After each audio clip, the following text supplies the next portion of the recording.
Next, Mr. Chameleon, the man of many faces.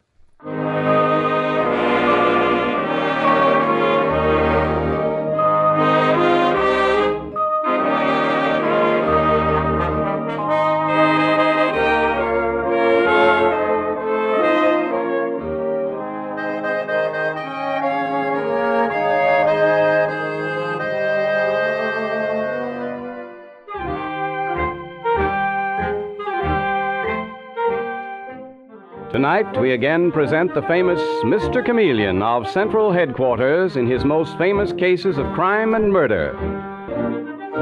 As all of you know, Mr. Chameleon is known in the police as Chameleon, the man of many faces, who appears in various disguises to track down his prey.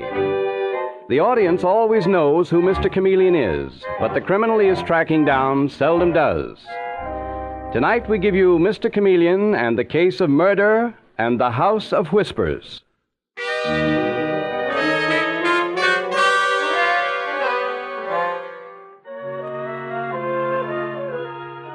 It is early morning, and that section of New York City known as Greenwich Village is just coming to life. And through the narrow, twisting street speeds a police car until it comes to a stop at the mouth of an alleyway. And Mr. Chameleon, the famous detective, jumps from the car and pushes through the crowd.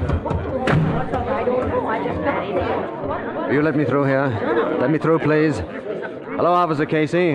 Where's Detective Sergeant Arnold? Right in there, Mr. Chameleon. It's a nasty job. Yes, sounds as if it were. Dave, hello. Mr. Chameleon, don't tell me they sent you down. Why not? Tell me a blind beggar had been murdered, stabbed to death. Let's have a look at him. He was known around these parts as Blind Barney. As you can see, he has all the paraphernalia of a beggar. Only he wasn't blind. What? No, I don't think so, Dave. The coroner will have to verify it, but I'm pretty sure this man could see. Look at his eyeballs. What's this? Yeah. Someone carved an X on his cheek. Yes, so they did. An X? What could that be, do you suppose? A brand? A warning? Dave, is that another blind man I hear tapping down the street? It's 3 of them, Mr. Chameleon. 3? What on the... Officer Casey. Yes, Mr. Chameleon. Those 3 blind men... No, it's 4. Where did they come from? Where are they going? Oh, them, sir. Well, they come down this street every morning. And Blind Barney, God rest his soul, he used to do the same thing. You see that nice-looking old house, the red brick one with the white door? Yes. Well, sir, that house belongs to a family named Jones. Eben Jones and his 2 sisters, Abigail and Priscilla. And those 3 people are famous all over this neighborhood for their charity and their goodness. They never turn anyone away. If you're sick or hungry or without a roof over your head, all you do is ring that doorbell and the Joneses look after you. Well, that's amazing. They must feed half the beggars in New York. It looks that way sometimes, Mr. Chameleon. I'm telling you, they're saints. Well, they must be. I think I'll have to ring their doorbell myself. They might be able to tell me something about the murdered man, Blind Barney.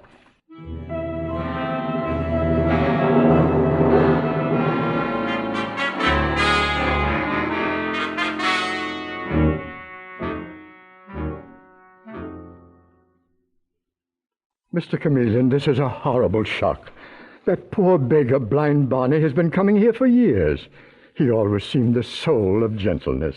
Isn't that right, Priscilla? Abigail? Oh, yes, Eben. Yes, indeed. Yes, indeed. It seems so hideous that anyone should murder a blind man. A helpless creature like that. Alone and destitute. Only he wasn't, Mr. Jones. I beg your pardon? He wasn't destitute. We found $300 in cash sewn in the inner lining of his coat. Also, he wasn't blind. He could see as well as we can. Oh, no. Oh, Eben. Poor old lost soul. You're very tolerant, Mr. Jones. My dear Mr. Chameleon, you as a detective must know a great deal about human frailty. So do we. This isn't the first time that my sisters and I have been fooled. But I'd rather be fooled 12 times over than to turn away one deserving person who needs my help. Mr. Jones, there aren't many like you in this hard-boiled world we live in. I'm simply following the teachings of my father. He was a very great man, wasn't he, Abigail, Priscilla? Oh, yes. Yes, indeed, Eben. He was a New England shipbuilder, Mr. Chameleon. He left a fortune to me and my sisters here. along with the provision that we devote our life to good works. We've tried our humble best to live up to his example. Well, I should say that you've succeeded in a big way, Mr. Jones. How many beggars do you feed here a day? Between 30 and 50. I must show you through the house. We have a special room where they sit and a special kitchen. Jose, that's our cook, must put up 100 sandwiches a day. Mary Smithers distributes them. And who is Mary Smithers? Oh, she's a perfectly darling girl. A perfectly darling girl. Indeed she is, Mr. Chameleon. A sort of combination secretary and little mother of the poor. Well, here she comes. Oh, dear, who's going to tell her about Blind Barney? You'd better tell her, Eben. Yes, I guess I had. She'll be upset. She takes such an interest in all of them. Mr. Jones. Yes, come in, Mary. My dear, I want you to meet Mr. Chameleon, the famous detective. How do you do, Miss Smithers? How do you do? Mr. Jones, what is a detective doing here? And what's that crowd down the street? Mary, I have a shocking piece of news for you, my dear. The man that we know as Blind Barney has been brutally murdered. Murdered? Did you say murdered? Oh, no. Mary. Miss Smithers, you... Oh, my gracious, she's fainted.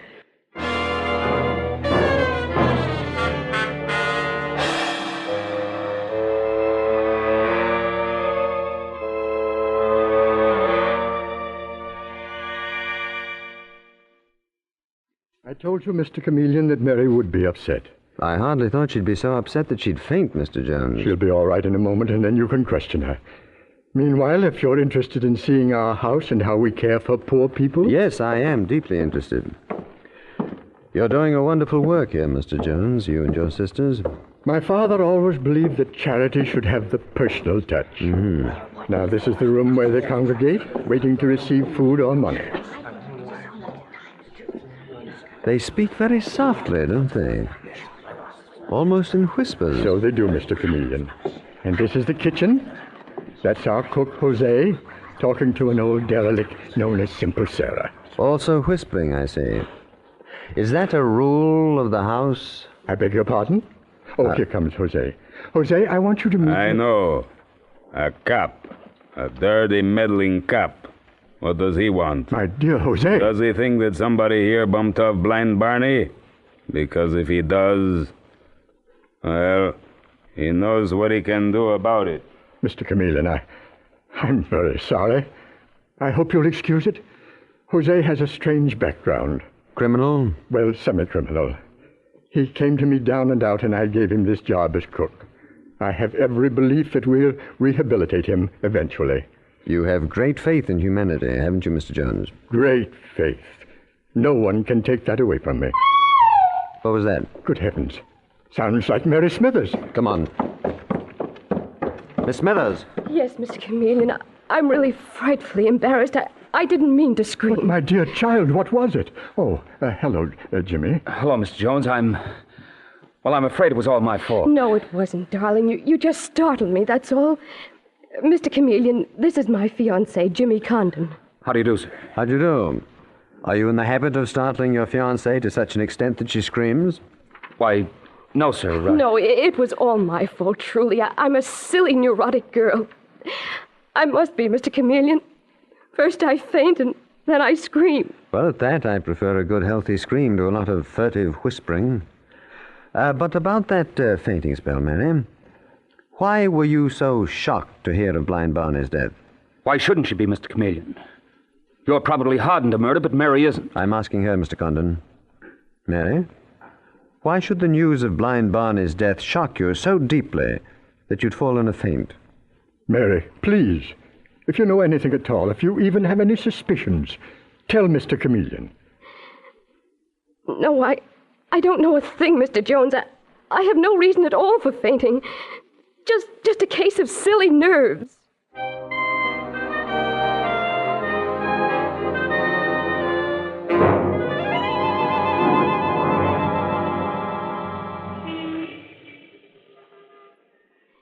Jimmy. Yes, darling? I've enjoyed the evening so much. It did me a lot of good to forget things for a while. Mary, what is it you want to forget? Why are you so nervous? I thought you liked your work, and The Jones adore you. They treat you like a daughter. The Jones have nothing to do with it, Jimmy. They're wonderful, all three of them. But there's something going on in that house, something evil. Jose, the cook, he frightens me terribly. And all those beggars who come there, they whisper, whisper, whisper. Oh, this is all nonsense. Jimmy, you're not being honest with me. You don't believe it's nonsense. This morning when I said I was going to tell Mr. Chameleon, the detective, of my fears, you grabbed my arm so hard you made me scream. Why? Why did you do that to me, darling? Because if anything strange is going on in the Jones house, I want you to keep out of it. Do you understand? Keep out of it, Mary. But... Jimmy, listen. What? We're being followed. I knew it. That's happened lately, too. I'm followed. By a blind man? Yes, they take turns at it. Oh, darling, I'm so afraid I can't go on like this. Tomorrow morning I'm going to the police and see Mr. Chameleon. And not even you, whom I love, can stop me.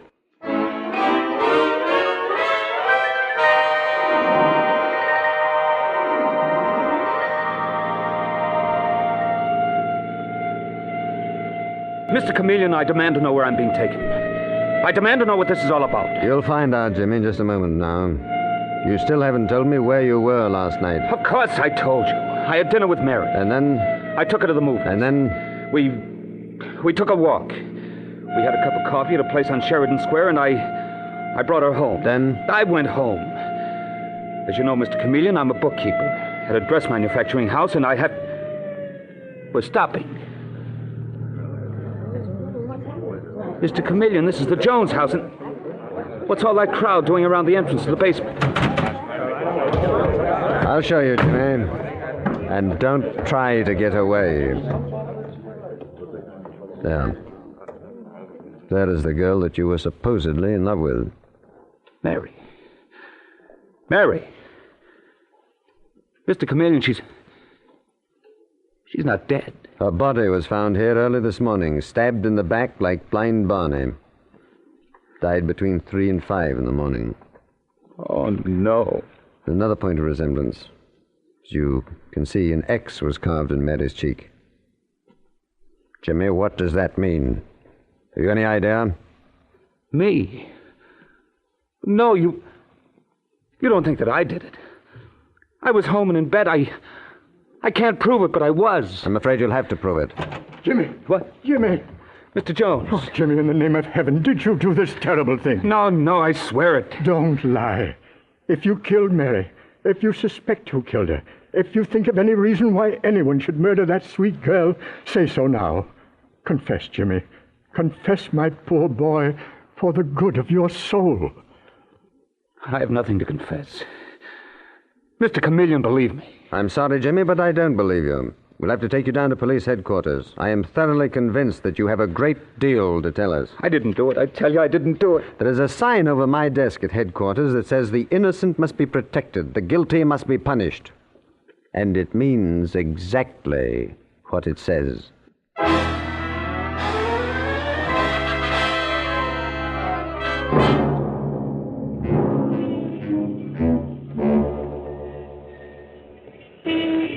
Hi, Mr. Chameleon. Hello, Dave.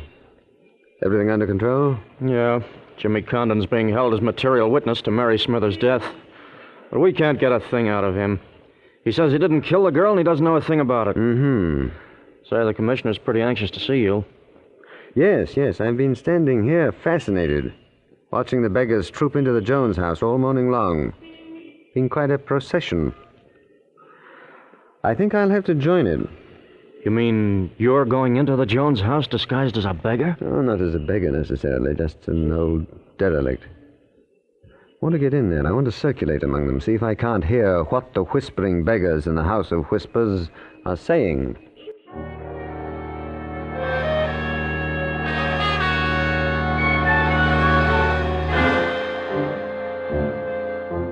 Mr. Chameleon and the Case of Murder and the House of Whispers continues in just a moment.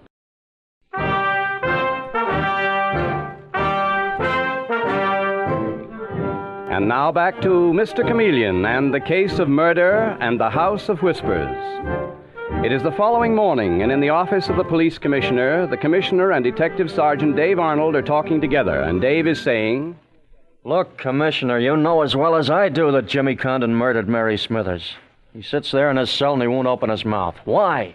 Because he's got nothing to say. It's an open and shut case. Now, don't let Chameleon hear you say that, Dave. He doesn't believe there's such a thing as an open and shut case. All right. He's smarter than I am. I agree. I don't come any smarter than he is, but... Dave, did you have to add that but? Mr. Chameleon. I'm sorry. I'm just practicing up on my eavesdropping. Expect to do a lot of it from now on. Well, what do you think? I have a chance to get by, Commissioner? My gosh, you'd fool me. Where'd you get that 5 days' growth of beard and the inflamed eyelids? You look terrible, Mr. Chameleon. Why, thank you, Dave. Most of it's makeup since I haven't had time to grow a beard. Yes, but the trembling hands, the shuffling walk. I'm telling you, you'd fool me. Those beggars are harder to fool than you are. I talked to that stool pigeon that we use on the Bowery. He's going to sponsor me. He's going to spread the word around that an old bum named Joe Tracy has just hit town. And you're going to the Jones house disguised as Joe Tracy? Yes, indeed, Commissioner. You see, Joe Tracy goes anywhere where he can get a free handout. I might add that old Joe is very, very deaf. So deaf that perhaps when he's in the room, people won't feel it's necessary to talk in whispers.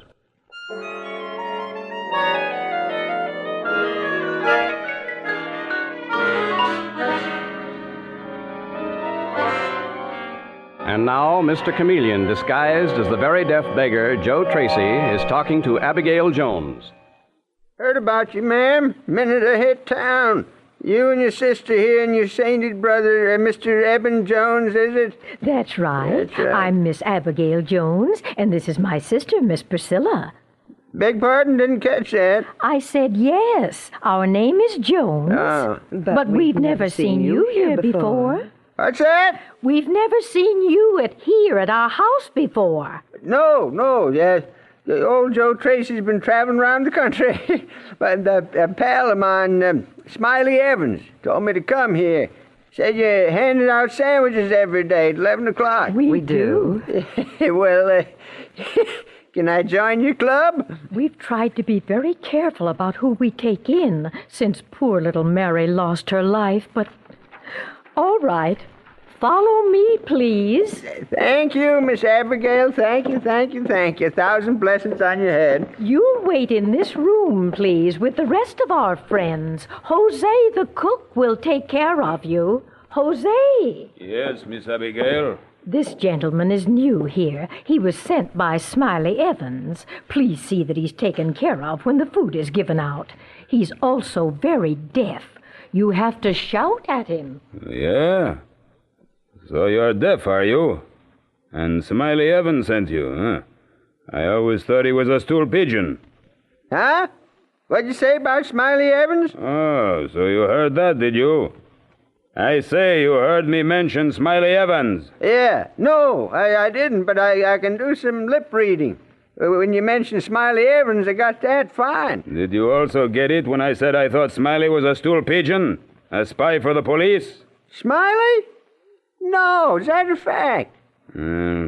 Say, you can't read lips when people are behind you, can you? Yeah, are you nuts? You think I got eyes in the back of my head? Excuse me, will you? I got to talk to my girlfriend, Simple Sarah. She's a panhandler like Smiley Evans. I'll tell her you know him. Hey, Sarah. Yeah? You see that old creep? He says he's deaf. I'm going to find out. We'll go up behind him and pretend you're going to jab a pin in him. We'll talk in ordinary voices and see if he turns round, okay? Sure, Jose. Can I really jab a pin in him? You do just like I tell you, that's all. Now, let's go. Now listen, Sarah. You cut it out. You go around jabbing pins in people, and they put you in a nut house. I won't hurt him. Now cut it out. He's a nice old guy. Deaf as a post, but you leave him alone. You mean he can't hear me now, when I'm standing right back of him? No. Then I'm going to stick this pin right into him and make him jump. I'm going to stick it right into him. Jose, he ain't moved a muscle. No. I guess he was on the level. He's deaf all right, and like he said, you can't read lips when the person is behind you. Can't I stick him? No. All right, Sarah. I got something special for you in your sandwich. You have? Yeah, something very special.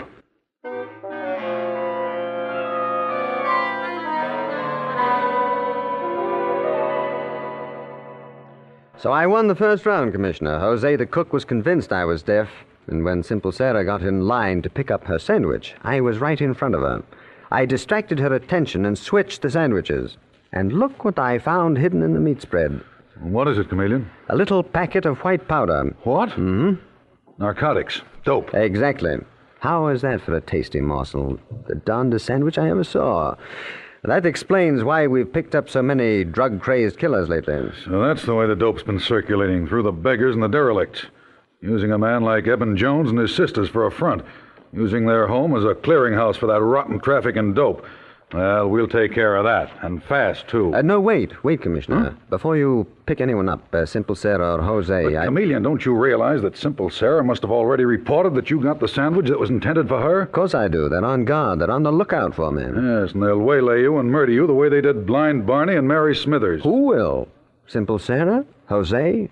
One of the other derelicts? Which one? That's what I want to know. And that is what I intend to find out tonight. But Chameleon... one other thing, Commissioner. Release Jimmy Condon. If he's in on this narcotic ring some way, he'll be waiting there at the Joneses' house for me. What are you going to do? I'm going to return the sandwich. I'm going to stand in the entrance hall with the whole house at my back and give the killer plenty of room to move up behind me. Because, don't forget, Commissioner, I am disguised as a deaf old man, old Joe Tracy, and I can't hear a thing that's going on behind me.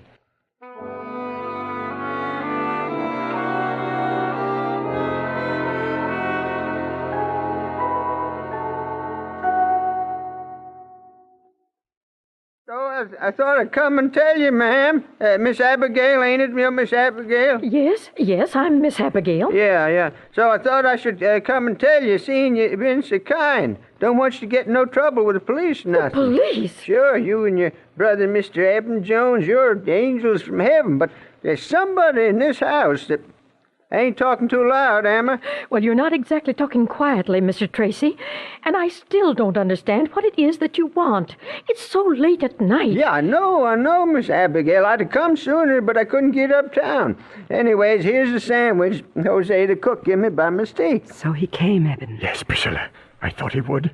He brought the sandwich, too. Hey, you listening? Miss Abigail, you look so scared. No, Mr. Tracy. I'm listening, but... Yeah, well... Anyways, here's the sandwich. Be quiet, Eben. He can't hear us.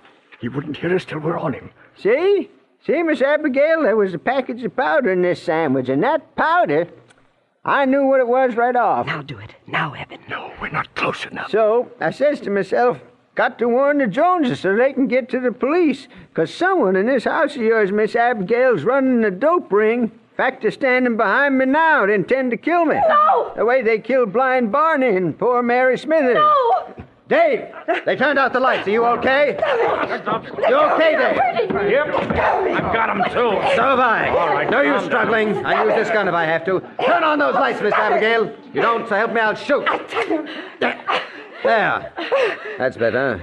Well, look who we have here. The saintly Eben Jones, the friend of the poor, and his sister Priscilla. Let go of me, you dirty cop. Priscilla, who ranked second to her brother in saintliness, and who probably did the mutilating after he did the killing. A little X she took such pleasure in carving on her victims' faces, as a warning to anyone else who might betray them. Who are you? You're not a beggar. You're not... Don't you know who he is? Haven't you guessed? Tell them, Dave. He's Mr. Chameleon of Central Headquarters. Mr. Chameleon? Oh, no. Eben, we've been tricked. Mr. Chameleon, really, this is all a hideous mistake. We are not criminals. We're not dope peddlers. We're certainly not murderers. No? Well, I'm afraid Detective Sergeant Dave Arnold here will testify against you. I heard you, Mr. Jones, when you were moving up behind me. And Dave saw you when you raised your hand with that knife in it to kill me. His eyesight and my hearing are in perfect condition. I assume the police will accept that as evidence.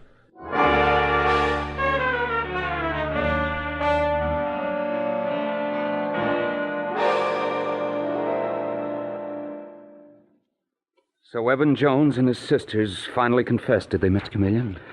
Yes, Jimmy. It didn't take long. Now, it's amazing when you think of it. Those three gentle people in that beautiful old home operating the most vicious narcotics ring we've uncovered in years. Poor Mary. Yes, poor Mary. The girl you loved suspected the truth. So did you, didn't you, Jimmy? That's why you kept quiet. You were afraid of them. You feared them more than you did a murder charge. Yes, Mr. Chameleon. Well, that is where you were wrong, Jimmy. Terribly wrong. They would have gotten you anyway. Never forget that. Always go to the police, not because it's the courageous thing to do, but because in the end, it's the safe thing to do.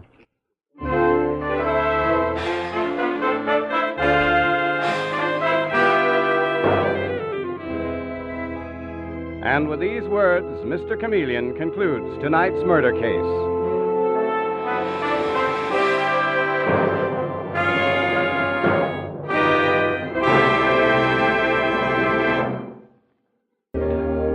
The part of Mr. Chameleon is played by Carl Swenson, with dialogue by Marie Baumer from the original story by Frank and Ann Hummert. Music directed by Victor Arden. Your announcer is Howard Claney.